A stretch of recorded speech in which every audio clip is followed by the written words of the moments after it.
Après un renforcement de capacité le 25 juin dernier, les formateurs du RHDP reçoivent leur parchemin.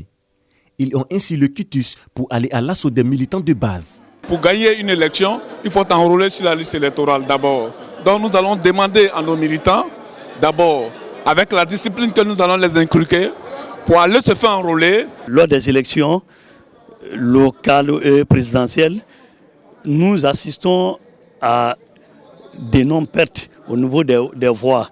Nous allons leur apprendre comment bien voter, comment maîtriser le processus électoral.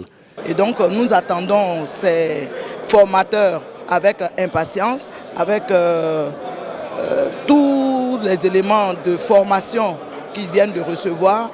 Je pense que nous serons beaucoup plus efficaces sur le terrain. Des militants bien formés en vue de renforcer l'efficacité du RHDP sur le terrain politique. C'est l'objectif de cette session de formation. Comme une armée, le parti politique a besoin de troupes bien formées, d'un commandement efficace et d'une discipline rigoureuse. Nous devons renforcer nos capacités politiques afin de faire face aux défis importants à relever ensemble.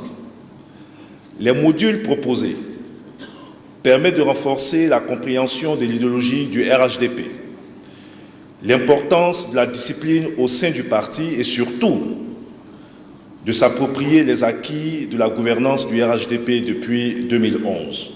L'équipe des formateurs des militants de base est donc mise en mission ce jour. Pour la haute direction du RHDP, l'enjeu demeure l'échéance électorale de 2025. Octobre 2025, c'est maintenant. Le déploiement de ce programme de formation à l'échelle nationale est pour nous un véritable challenge pour renforcer l'action et l'efficacité de nos coordinations régionales et de nos départements politiques.